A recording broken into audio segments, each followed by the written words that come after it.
All right. Well, welcome to another episode brought to you by Headwater Sage and Blake's Tin Man. Another YouTube episode. I'm Brian, and this is Khrystyna. Thanks for joining us. It's been a minute since you and I have sat across the table from each other. In the podcast recording studio. In the podcast recording studio. We That's talk fair. all the time. That's true. So what do you want to talk about today? We could talk about life and lessons and truths and the evolution that we all make from, the day we're born until the day we venture on to the next journey. Well, we've been on quite the journey the last 5 years. Well, maybe 5 years for me and a few years for you. Yeah. And I mean, it's a really vast topic that we can dive into, but I think I know there's this beautiful understanding, and I think I've said this in other episodes too, is that we are born this light. And you know how you always say that we're these sticky notes, right? We have all these sticky notes covering us. And that can be from our parents, from our caregivers, doctors, teachers, just people in our life in general, friends, telling us that we are amazing, telling us that we are something, whether it's good, whether it's positive, whether it's negative. It's a reminder, it's a way that we start to identify with these things, and we start to believe these things, like, you're so smart, you're so beautiful, you're so stupid, you're so lazy, any of those things, right? And I think for me, that has been a big part of the inner work, the shadow work of finding myself. And I'm not done finding myself. I'm not done looking, right? I'm not done searching and learning. But that understanding that we are more than what the sticky notes say. Like, we are more than that. And to try to remove all of these beliefs, all of these understandings of who we identify with is the big part of the inner work. And when we tell our clients and just friends, if they listen to us, sometimes they're like, all right, you two are too wonky. To not believe everything that was told to us, right? To remember that we are not the sticky notes. We are not the things, the beliefs that we've been told our whole life. And once we realize that, once we start to remove those things, you start to feel your essence, right? Yeah, I think, I don't know where the whole sticky note came from. I just, one day, we go through life and you're you're told how you should act, what you should believe, which sports team you should root for. Yeah, all these things. And, I was thinking about it, and as we grow individually, we kind of start to think about all those things that we've been, I guess the way it all came about was those things that we've been labeled with over the course of our life. And so I just had this thought. I'm like, it's like we're stacked up with all these sticky notes, and we're just walking around as these human beings with all this massive pile of sticky notes and we're buried underneath this big mound of sticky notes. And some people start working on this at a younger age, and some people, work on it at a later age. Some people maybe don't even get the opportunity to work on it throughout the course of this current lifetime of theirs. But once you start to realize that you're deep down inside of all those labels, those sticky notes, you can start to one by one peel them off, and that's the work that needs to be done, is looking at all those things and figuring out, is that me or is that something that was attached to me? And you start discarding the ones that aren't you, the ones that you have been tagged with, and you slowly start to get more and more of who you truly are. Um,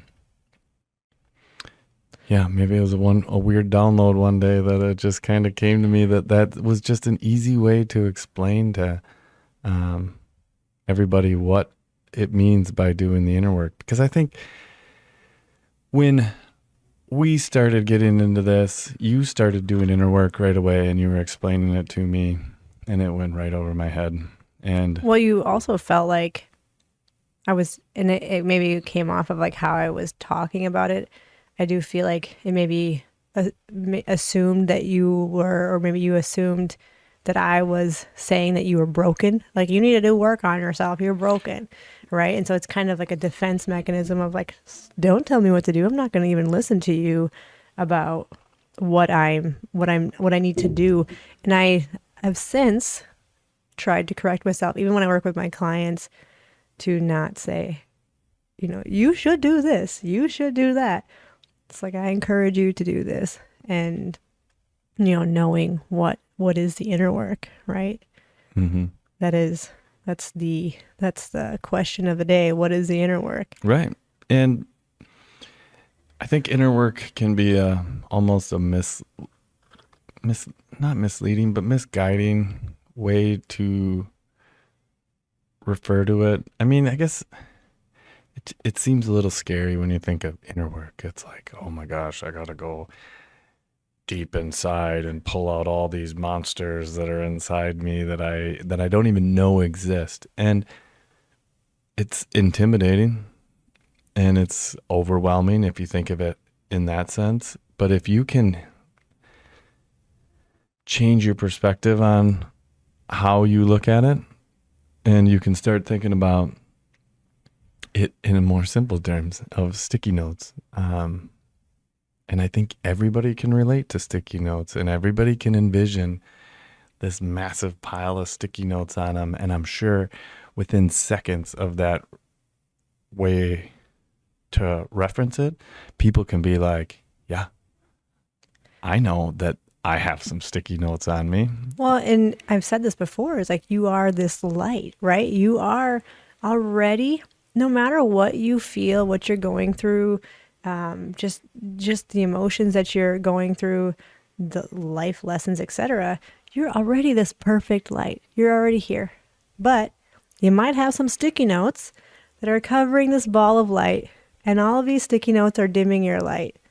And as soon as you start doing the inner work, that's just what I tell my clients anyways, we start to just gradually, like one by one, maybe it's 10 at a time because they're all kind of connected, right? And you start pulling and peeling these back, and then your light starts to shine through and you start to realize who you are. And yes, it's some ancient like practices and things like that, but there's also easy ways to do this. Like you can do shadow work, you can meditate, you can journal, you can go to the Amazon jungle and do ayahuasca. Like you can do a lot of different things. What would you say your biggest breakthrough for removing the most sticky notes for you was? That's a good question. I truly think that my biggest breakthrough was simply becoming aware. And that I truly think was just becoming aware that I have these sticky notes or these conditionings. Some people call them programming. I like to call them conditioning, because I don't think programming seems like somebody intentionally, put this stuff on you. And I don't think anybody ever intentionally puts anything on anybody else. I think people put these labels or these sticky notes or these conditionings on people as a either an attempt to help you or in an indirect way they're trying to help themselves, and it comes off unfortunately in a negative context to the person that they are engaging with. So I don't think anybody ever does it intentionally. I think that's why I don't like the word programming, because that just makes it feel like when you're programming, you're intentionally doing something. And I don't think that's ever the case. I think people have been. I guess it depends on which context you're talking about. I mean, military's programming Well, you, like, sure. but right. I mean, But even that, I mean, they're doing what they think they need to do in that moment. Like, sure, they're intentionally conditioning you a certain way, but they are doing it because that's what they feel is best for what you signed up for, which is potentially going to war. And they are getting you ready. Yeah, that's true. To be battle ready. So I don't think they have any negative, I don't think it's negative. I think that's just part of the plan for that particular role. You signed up for that role. Now we have to get you ready for this role. But I think some of those negative sticky notes or that negative conditioning that comes from parents, family, stuff like that, teaching, I don't think it's ever meant to be negative to you. It's not intentional. That's never really the plan. A lot of it has to do with the conditioning, the sticky notes that they were brought up with, that they still have attached to them, that they haven't removed. So for example, like what could be, I mean, our name is a sticky note, Yeah. right? Like you are not Brian. Right. I'm not Khrystyna.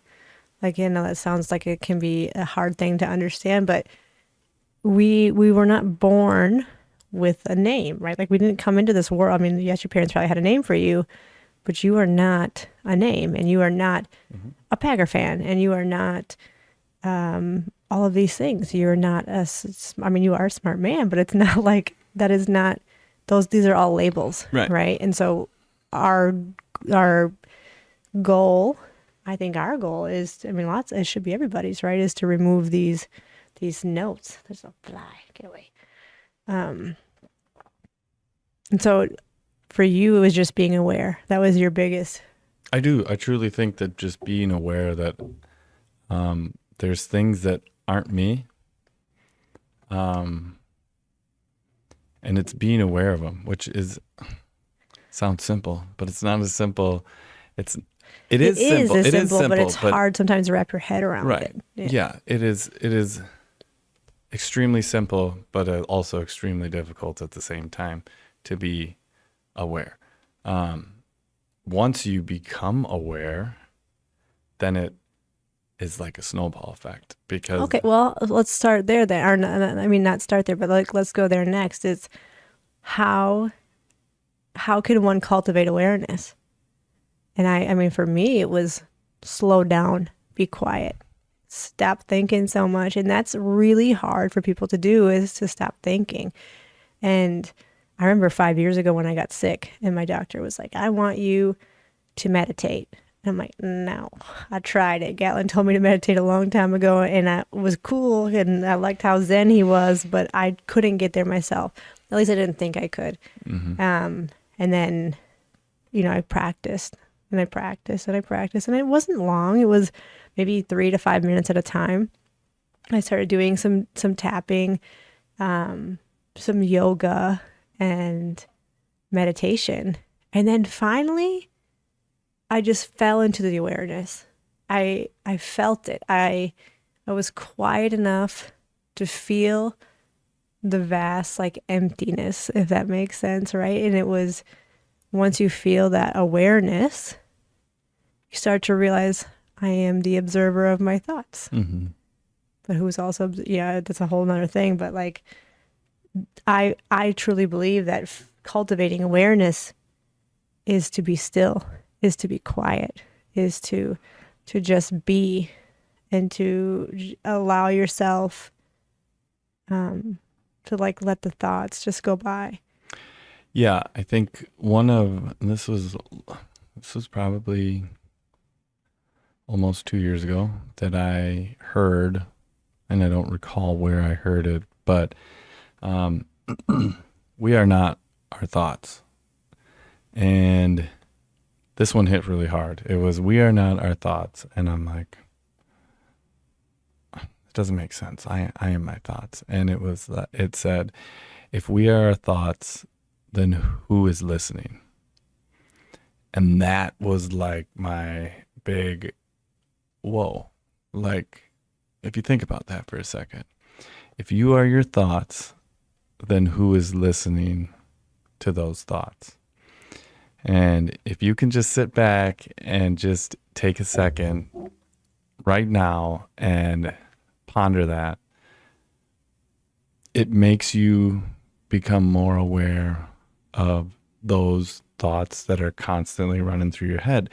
And it gives you an opportunity to evaluate those thoughts and think, is this me or is this not me?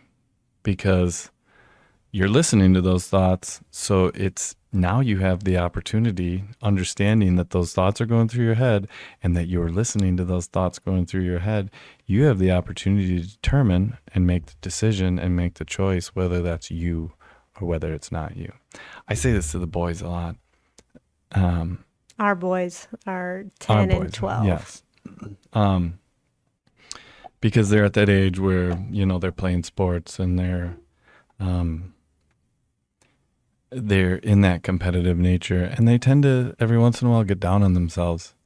And I say to them, I said, would you ever talk to one of your teammates or one of your friends the way that you talk to yourself? And they look at me square in the face and they say no.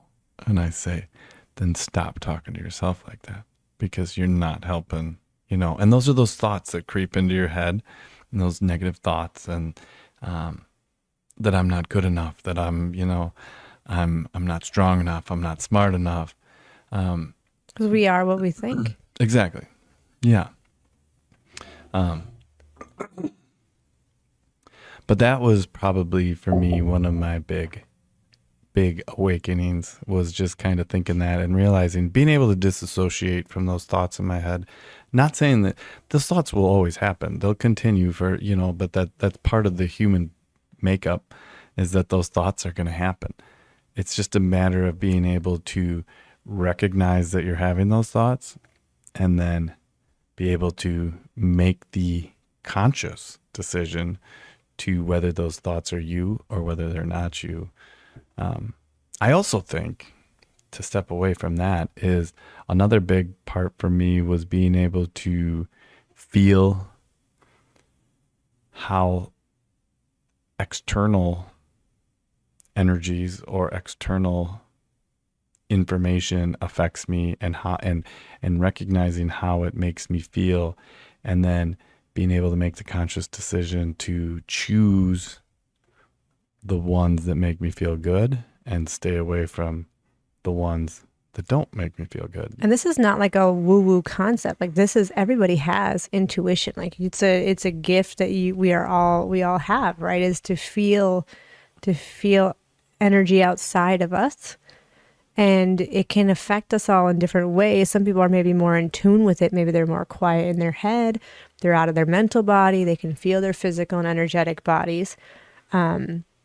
But we all have intuition. I mean, like, we've all probably felt it, right? Where we had this gut feeling, or I shouldn't have done this, or I shouldn't be doing this, or I really should have done this. And I mean, other examples as well, but we all have intuition, and we just need to be quiet enough to hear it and to feel it and to listen to it. Like, you had an example the other night when you were driving home from work. And it was just like a simple, maybe it meant something, maybe it didn't, but you listened, where you were driving home and you were going to go one direction, but your gut said, don't go that way, like, go a different way. And you're like, I didn't even care. Like, I don't know what was happening, but I'm going to listen, because I just had this feeling that I wasn't supposed to go that way.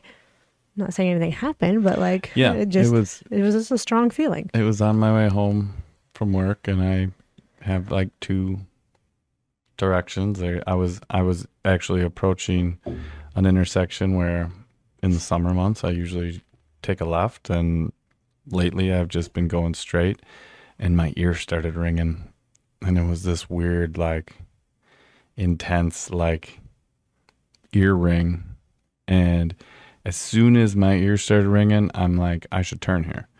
And instead of questioning it, I just said, okay. And I turned.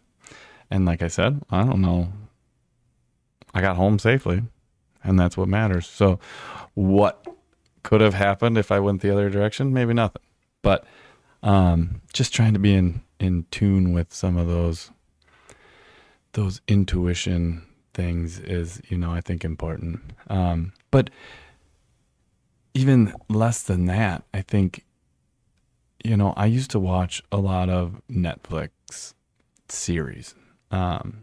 We both did. Yeah. And I would watch these shows, and I would get into them, and I'd watch them, and when I had some downtime in between work or lunchtime, maybe over lunch, I would watch these shows. And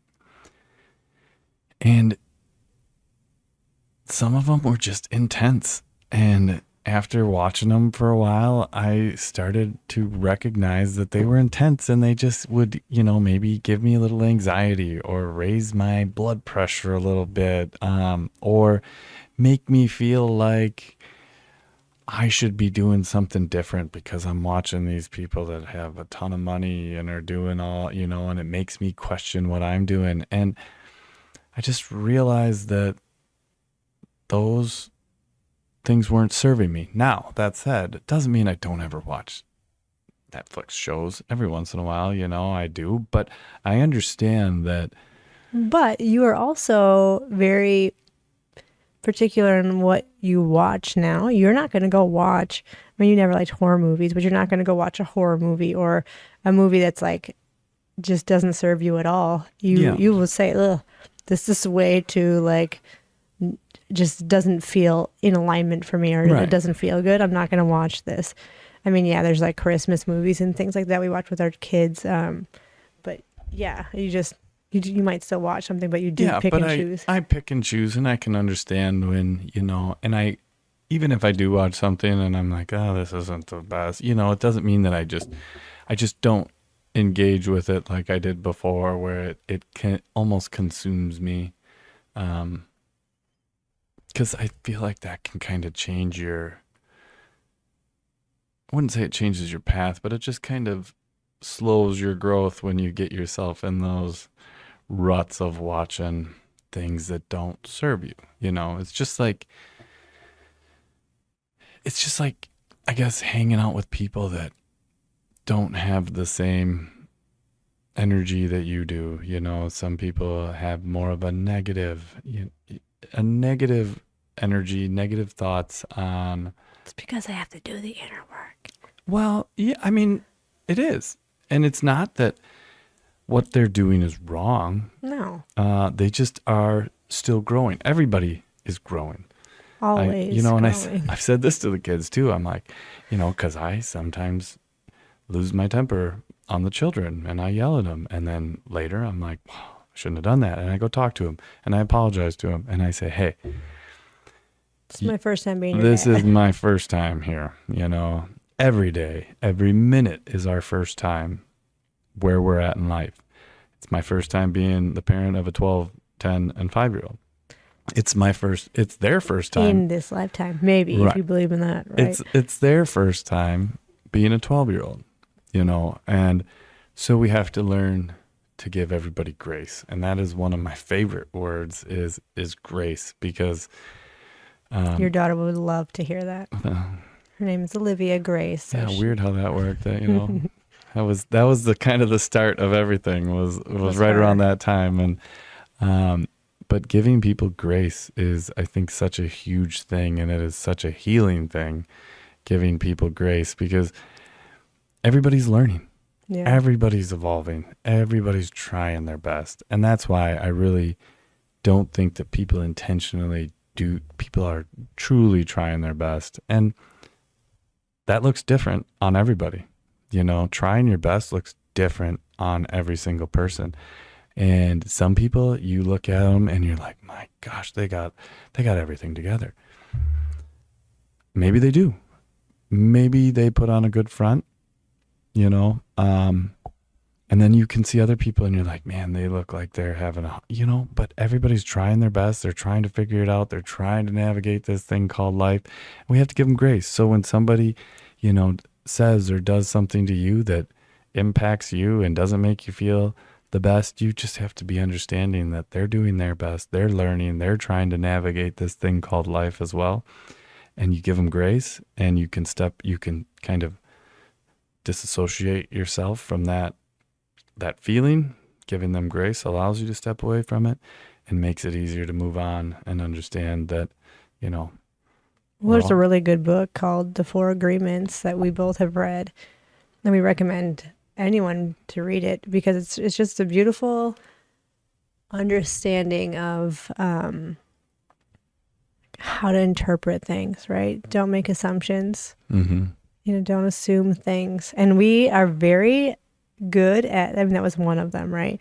But we are very good at saying something now and then listening to it's an awareness, right? It's an awareness that, man, I just assumed something and I shouldn't have said that.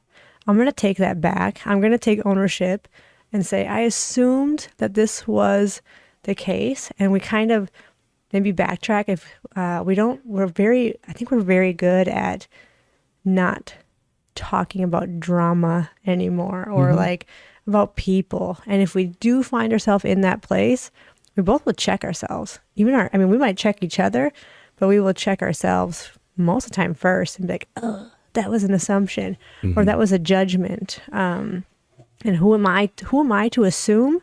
And who am I to judge? Who am I to do those things? Well, I'm not. I shouldn't do that. Like, we're all learning, we're all growing, we're all healing, whatever you want to label it. Like, we're trying to figure it out. And I think that's one of the biggest things I've taken away from awareness is realizing what I am doing, and is it good for me? Is it good for the collective, like for all of us? And if it's not, I'm not going to do it, right? Even if someone hurts me or someone doesn't like me, or a long time ago, not even that long ago, a few years ago, a few months ago, maybe, I would let that eat me alive. Like, I did not like it if someone didn't like me, because I always try my best for people to like me. And now I'm just going to be myself, my authentic self, as much as I possibly can. And then if someone doesn't like me in the four agreements, what is it? What are the four agreements? Do you remember that? You can't put me on the spot like that. Well, they're good, but I just started to realize that it's not a me problem, right? It's not something that I have to worry about. And I also don't have to judge somebody else's opinion of me, because that's all it is. It's an opinion. It's an assumption, and it's a judgment on something that they don't understand. And that's okay. Yeah. And I think that's, comes to finding our own truth, which is a lifelong journey, is finding your own truth. What does that mean? So, like we were talking about all the sticky notes, and even what our society has put in front of us as to what is right and what is wrong and what you should do and what you shouldn't do. You got to keep in mind that those were all created by somebody, maybe a group of people, but they were a group of somebody's beliefs, somebody's truths, and they were passed down year after year, generation after generation, and they became the next generation's truth, the next generation's truth, the next generation's truth. And some of them today might stand up and might, you might be, yeah, that is truly me. After you could do endless amounts of inner work and be like, yeah, that is truly me. But life is always changing. Rules are always changing. Beliefs are always changing. A good example, and I'm going to throw religion in here for a second, but I grew up Catholic, and you used to not be able to eat meat during Lent. And if you did, it was a sin and you were going to go to hell. And that was the practice. Well, then they changed it to don't eat meat on Fridays during Lent. So, does that mean that they changed? It's okay to change. It's okay for beliefs to change. It's okay for understandings to change.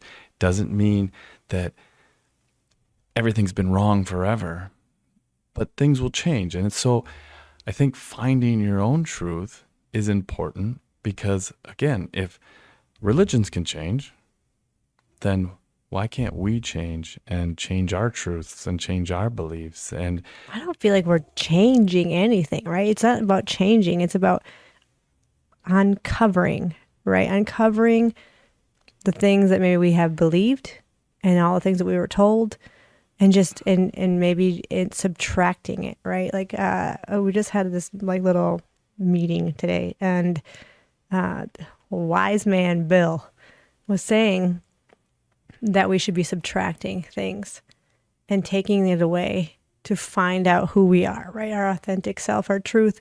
And so, I mean, yes, change, but also, I don't know if that's change is the right word. evolve. Evolve. I mean, that's really what it Evolve, boils down yeah. to. We're not changing anything. You just want to evolve and understand that some beliefs that we have believed for so long, yes, it makes you maybe a good person to do these things, but you have to find your own truth. Mm-hmm. You have to, I guess you never mind. I said I don't want to say you have to do anything because you don't. I would encourage you to But that's how you find, grow and that's how you evolve, is by finding your own truth. And I think that's the key takeaway is we as human beings are looking for our purpose, right? Everybody, you looking for why are we here? What are we doing? What is the end goal? I want a big house, or I want this new car, and so we spend our lives chasing these targets. But every time we catch one of those targets, we set another target. And so a lot of people spend their lives chasing the next thing. And I think once you can kind of slow down a little bit and I think kind of understand the fact that we're just trying to be aware and evolve. And instead of thinking that once I get here, I'm going to be happy, recognize that once I understand and I'm aware that I'm just progressing, I think, and you can tell yourself and you can see yourself progressing, whatever that progression is to you, I think that's where happiness comes in, is understanding that that's the goal of life, is to evolve and to... But what does evolve mean, right? Like, is evolving mean that you are becoming smarter, becoming happier? Like, it's all about awareness. Like what we talked about is how do we find peace, love, joy, happiness in our life? It's not through things. It's not through a person. It's not through anything else. Yes, evolving is the right word, but like maybe putting it in a context that makes better sense. It's like, we have to go inward to find happiness, love, peace, joy, right? We have to. Look at me. I'd encourage you to do this. But for myself, like, and for you, we did a lot of inner work, and we're not done doing inner work about, finding our truth, finding ourselves, and having this awareness of who we are. I mean, we can go deep into this, but I think we get, for our listeners, maybe don't go so deep. Yeah. Yeah, I mean, there's a lot of good information out there that talks about the value and the importance of looking in rather than looking out. I mean, it's in every religion, it's in every belief that we have to go inward. God is within. Mm-hmm. Go within. Go within. It's everywhere. What does that mean? It's this understand that we're not looking for something outside of us. We are already it. Go. It's you. Well, it's trying to figure out who you are. And I think that's where we go circle back to this whole sticky note thing, that we spend the first, I would argue, and I'm not even that old yet, but I would argue that we spend the first 50 years getting sticky notes slapped on top of us. And trying to chase the things. And trying to chase the things because we don't know who we are. We are so covered in sticky notes that our bright light is being dulled by all these sticky notes. And some people start to figure out that they're covered in sticky notes at a young age, and their light starts to shine super bright at an early age. Some people, like we said before, maybe can go their entire life just covered in these sticky notes. And then some people, a lot of people start to figure it out.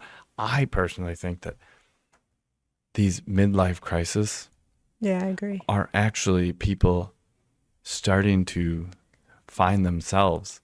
And we call them midlife crises because people start to find themselves and realize that what they have been doing for the past, well, usually it's your adulthood, that you really start to get stuck, because you're a child and you're just child. You're going and you're through full, the motions of every day. Well, yeah, when you're a child, you're full of love and you're full of joy and you're just living life. And then you get into the day-to-day life of being an adult, and you're trying to pay for a home and have a vehicle and do all the adulting things.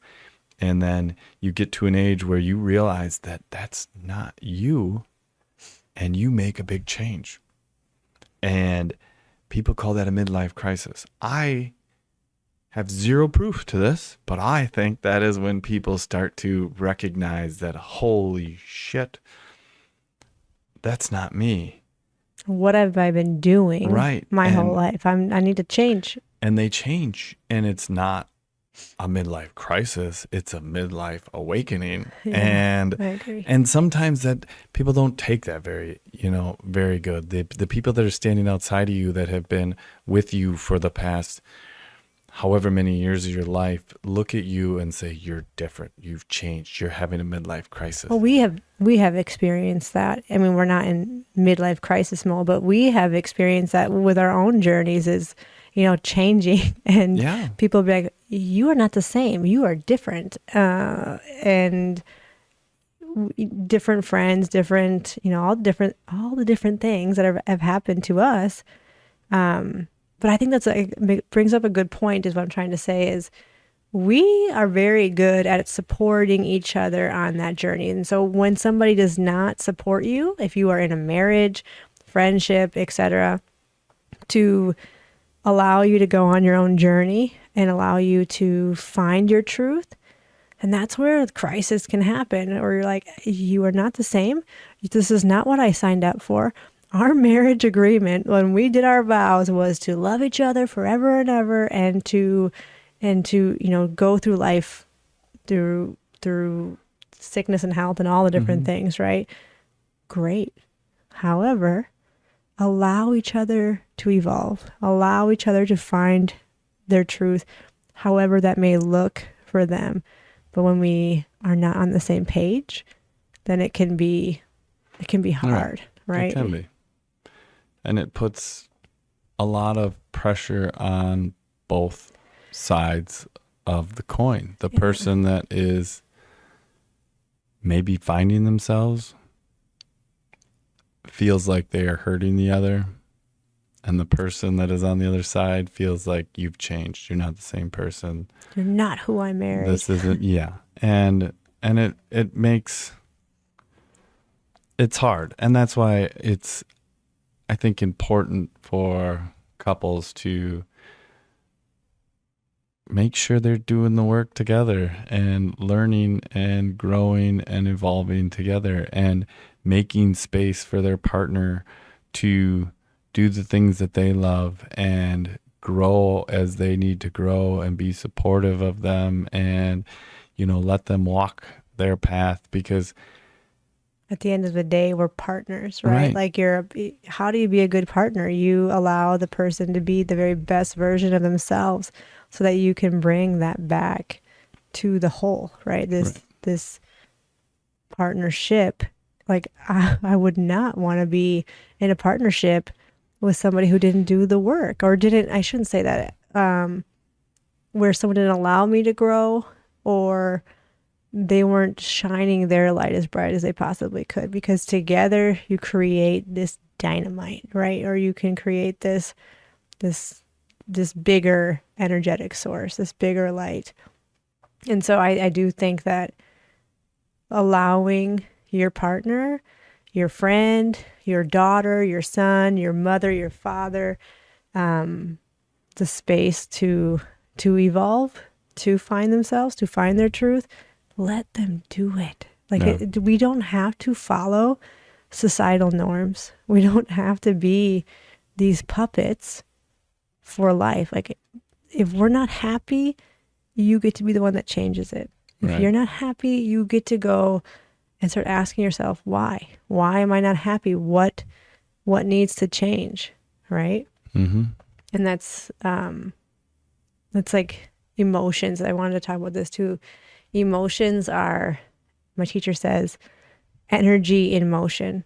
And I never looked at it that way. You know, we feel things. It could be sadness, happiness, grief, anger, all of these things. But when we feel those things, it's energy in motion, right? We get to maybe quiet the mind. Same thing when it comes to our kids. I don't know about you guys, but for me, like they drive me crazy sometimes. And I'm starting to realize that they are a trigger for me when it comes to anger. Maybe anger, frustration, overwhelm, too much like stimulus, like just so many things. Mom, mom, mom, mom. And then they're fighting and whatever else. Anyways, something that my teacher taught me is to feel the emotion, right? To feel what is going on. And we are cyclical. So we're going to feel all of the emotions. So just because we're chasing happiness doesn't mean that you're going to be in this joyful, happy state of mind, peaceful state of being all the time. You are human and you will have cyclical emotions. And so it's like a spiral. We can spiral upward and we can spiral downward, but we're going to do all of the emotions and we're going to feel them. It's like a wave. We're going to be on this wave. So things that you can do to help yourself recognize how you're feeling. So say I'm angry at my kids. I just thought this was a cool thing I wanted to share with you guys. Say I'm angry at my kids. I can ask myself, where am I on this? As long as I'm aware, as long as I have awareness, because if we don't have awareness that we're even angry, and then being like, hey, that's a feeling, right? That's an emotion, then we're not going to be able to do this exercise. So awareness is first. And then I can say, I'm angry. I'm yelling at my kids. Maybe they didn't clean the house. Like they made a huge mess when I was at work and I came home and I'm just like, what did you do to this house?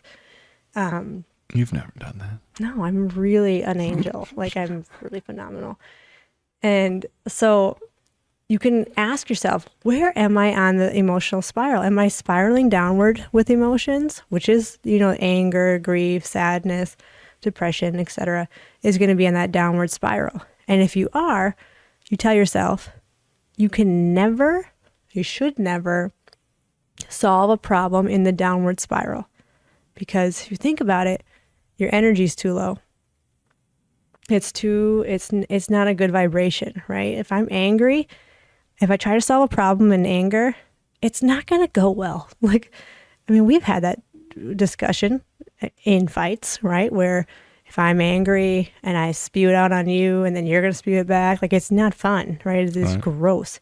And same thing with our kids. We'll feel it. So you ask yourself, am I on the downward spiral? I am. I'm not going to solve this problem in the downward spiral because that energetic frequency sucks. Like, don't do that. So then you say to yourself, what do I need? What do I need? Do I need nourishment, love, and peace? Am I feeling that right now? Am I feeling nourished? Am I feeling? You do get hangry sometimes. Yeah, that's a thing for me. Like, I don't know. I mean, I don't know about anybody else, but I get pretty hangry. I like food. Yeah, you do. I love food. It's a way to my heart. Anyways, are you feeling nourished? Are you feeling loved? Are you at peace? And if you cannot say yes to all three of those things, then you need to run away from the situation as long as you can, right? I know sometimes we can't in the moment. Step away from the situation. Yeah, my teacher says run away, like run as fast as you can. And then go do those things. Go love yourself, whatever that may look like. Maybe it's like I said, time, I get it. Like maybe it's an oil massage. Maybe it's, nourishment. Maybe it's just literally a cup of tea or some soup or a hug, right? Like a hug from Meditation. meditation. Like it just a step away. And then once you are loved, once you are nourished, once you are feeling a little bit more at peace, then you can say, now, how do I wish I would have felt walking in that house? I wish I would have felt calm, peace, love, joy, etc. And then you say to yourself, how can I make sure that happens next time? Right? Like you would solve the problem. And so for me, I would have been like, well, I maybe would have told my kids, I had a chore sheet for them and said, hey, please get the dishes done, clean up the kitchen. You can cook, you can have a good time, like do all those things, but please make sure the stuff is done prior to me coming home. Mm-hmm. So I just expected them to do it, and then they didn't do it, and then I was angry, right? It's like how wars happen. You try to solve a problem in the downward spiral, boom, we got a war, right? So trying to figure out how to get yourself in the upward spiral, but also know that your end goal is not happiness, joy, and peace because it's not attainable all the time. Our end goal is to be able to be the embodiment of all emotions and just have an awareness that we are energy in motion and you can feel it. We can be quiet enough to feel, where is that anger? Where do I feel it in my body? And for me, when I actually was aware of this, I would close my eyes and I would breathe. I'm like, oh my gosh, I feel it in my heart. Like it's here. And then it was moving like a flame into my neck and into my head. So then my teacher says, feel it and then just let it go wherever it needs to go because it's literally energy in motion. But if we try to solve a problem in there, we keep staying in that frequency. So feel it, let it go, and then go nourish yourself, love yourself. That was a long spiel, but... Yeah, but I think that's great advice because I can guarantee that we've all had one of those outbursts of emotion, whether it was Mine's only been like one time in my life. anger or sadness or jealousy or fear or any of those things. And then after it passed, you sit back and look at the situation again and realize that you could have handled that in a totally different way. Imagine how much this could change the world if people were to slow down and to feel it and ask themselves, where on the spiral am I? Right? Like, it should be a tool for every person. Nobody feels good about losing their temper. No. And when it's done, you feel not only did you lose your temper, but now you feel ashamed that you lost your temper, embarrassed that you lost your temper, sad that you lost your temper. So now, not only did you Downward spiral. not only did you live and explode in that moment, but now you are basking in that moment, and you are, yeah, downward spiral. And we've also, probably all of us, have been in that situation where we've handled it properly and it works out phenomenally. We walk into the house is a disaster. We calmly look at the children and say, hey, guys, can we get this cleaned up? And they look at you and they're like, yeah, sure, let's get it cleaned up. And in Or they are in a bad mood. or they're in a bad mood. Yeah, I mean, it happens both. But we've all experienced the perfect situation where you walk in, you stay calm, the kids react properly, and within 10, 15 minutes, the house is clean and the night goes on as we wish every night would go on. But I want to go back to you talking about the energy in motion and the waves of good and bad and this and that. And, this brings me back to a point I learned that, we're here as human beings experiencing life. And one thing that I took away was, to experience life, you have to experience both ends of the spectrum. So you can't experience joy and peace and love without experiencing the other side of that: anger, Fear, frustration, sadness, fear. yeah. Because if we were always in joy and peace and love, then we wouldn't know that we were in joy and peace and love, because that would be it. There's no lightness without dark. Right. Right. There's no up without down. Mm-hmm. There's no left without right. There's no hot duality. without cold. So to experience joy and love at its fullest, we have to experience the anger and frustration, but We don't have to act on it. we don't have to live in it. We don't have to act on it. We can experience it, sit in it, and move away from it. And I think that is something that we also have to acknowledge, that we will experience anger, and you can't expect that you're going to do this inner work and that you're never going to experience anger.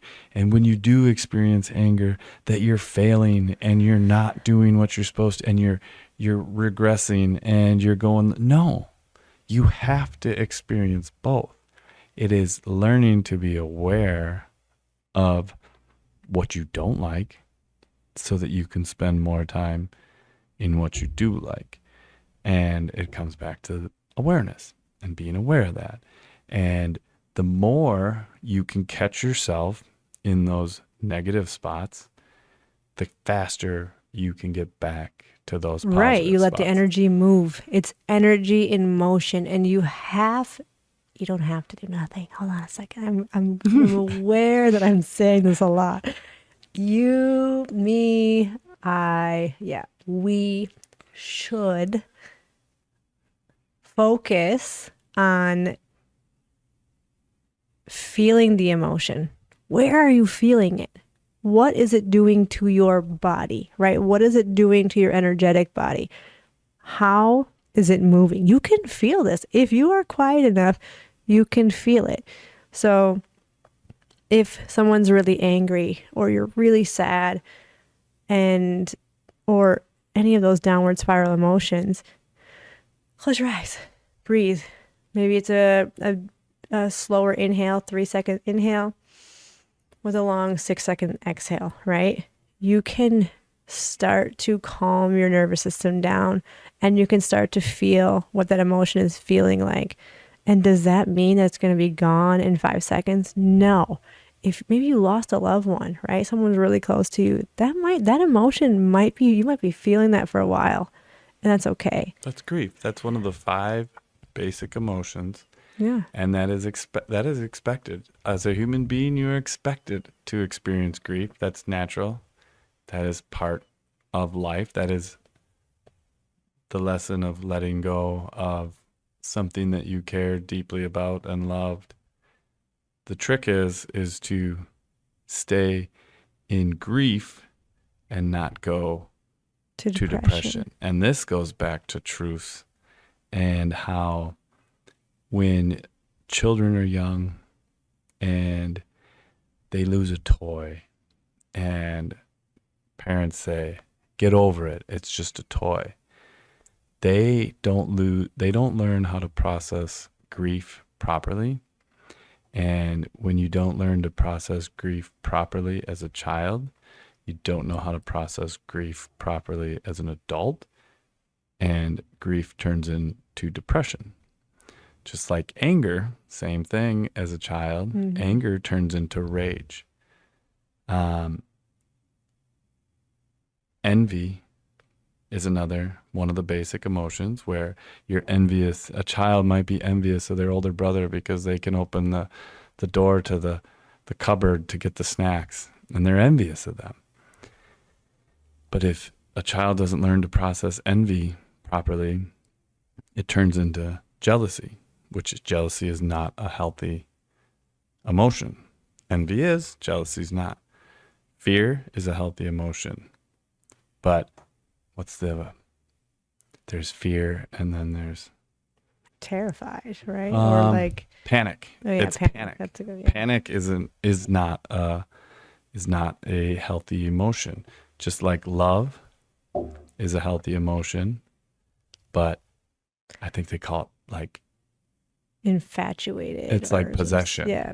Okay. It's like possession becomes the unhealthy version of that. And you can see that. I mean, you see all this And it's everywhere. and that all starts at the youth, and part of that goes back to the truths where we are raising children in a time in our life when we haven't even figured out our own truth. And this is where generational trauma, I do trauma in quotations because I think trauma is a kind of a harsh word, but generational patterns, because we are taught by our parents when they are young and they don't know their truths. And then we turn around and we push those same truths that we learned from our parents onto our children because we haven't learned our truths. And a lot of the indigenous tribes, yeah. they have the children when they're healthy, at that 20 to 30 to 40 age range. They have the children because their bodies are healthy and they're in the able They're state. just more vital, right? Like, I mean, still healthy at older ages. Well, but yes, their bodies are in the state to have the children and to raise the children, to have the children. And then the elders, the wise, the elders, embodied elders, the ones right? who have found their truth and know the difference between what was taught to them as young and what is truly them as, wise and old. They raise the children. And then that's the progression. So the 20 to 40-year-olds have the children. The 60-plus-year-olds raise the children. And then when the 20 to 40-year-olds get into that 60, then they raise their grandchildren. And that is the progression. And that is how they avoid those generational traumas, because they're at an age where they're wise and they've lived and they've learned and they've gone through the midlife crisis and they've peeled off all the sticky notes, and they weren't pounded by all the sticky notes by their parents on a day in and day out that filled them up. The elders are able to let them kind of grow into their flower, into their own soul. And they're still going to get sticky notes because that's part of, growing up, but they're going to have a lot less on top of them, and their light is going to continue to shine through, and they're going to quickly be able to tear them off and find out who they truly are deep down. So let's go back to communal living and have some travel. Well, you and I have talked about that with our children and how nice it would be to one day have them all living if they wanted to. Right. Yeah. And, and we tried the homeschool thing and it was amazing and it was a lot. And we just, unfortunately, at the time in our life right now, it's really hard. We're finding our truth. We're finding our truths and it's really hard. But we look at each other and we're like, would we ever homeschool our grandchildren? Yeah. And I think we would love to do that. I think that would be a phenomenal opportunity to, because we're finding our truth. So what does that mean? Our kids are 10, 12, and 5, and we're still not finding our truth. What does that mean? That No, means we are finding it. We are just that's what I'm not, saying. oh yeah, We're not still there yet. finding it. We're still finding it. So what does that mean? That means that we have pushed some of our generational Oh, a trauma lot. onto our children already. And we know that, and we've recognized that, and we're aware of that. And we're trying our best to minimize it. But It's not going to be perfect ever. right. So we're like, well, can maybe we better it for our The children's grandchildren? children? Which is an interesting thought. And I Yeah. think it's cool to think about that and to really kind of try to wrap your head around that because it makes sense if you think about it. I mean, I think anybody that's around our age most of us could stand up and be like, yeah, I don't exactly know who I am right now. I don't think that's a secret. I don't think I'm sure there's people out there that feel like they truly know who they are, and that's phenomenal. And, you know, that's amazing. And But in who you are is not your job. right. Like that is, and No. I just want to like make that clear too is, if you're still listening, hopefully you are. So we sometimes just talk on a tangent, but to know who you are, it is not your job. It is not your title. It's not a destination when it comes to like materialism or anything like that. It's like we talked about. It's that light that's within you, and I do believe that the only way that we can change the world, right, is to find your own truth, is to find your light again. Because when you have this light, then you're like this vibrational, like high frequency being that can allow other people to see that, to feel that, and be like, whoa, what are you doing? What are you doing? Because I want some of that. It feels good. It just resonates well with me. And then they will do their work. And then if we can just keep going and we can be this ripple effect in the world, that's how we change the world, right? Yeah. We got to find our truth. We have to, oh, look at me, I'm doing it again. Don't have to do anything. Be the light. Be the light. Yeah, sure. Be the light. You don't have Find- to be it, but be it. Yeah. Do it. Please. You don't have to. Please try. Just be it. And I think that sometimes we don't know where to start, right? We don't know where to start. And Headwater Sage and Blake's Tin Man, the Blake's Mindful Memorial Foundation, is a phenomenal place for you to start, right? It's a wonderful place if you're like, man, I am not happy. I feel stuck. I feel lost. I feel lonely. I'm in that downward spiral and I don't know how to spiral back up. Ask for help. Sometimes we just don't know how we can help ourselves, and not saying that these organizations are going to help you, but dang it, they're going to try, right? They have some really good techniques, tools. We have some different programs that we offer through Headwater Sage, Blake's Mindful Memorial Foundation.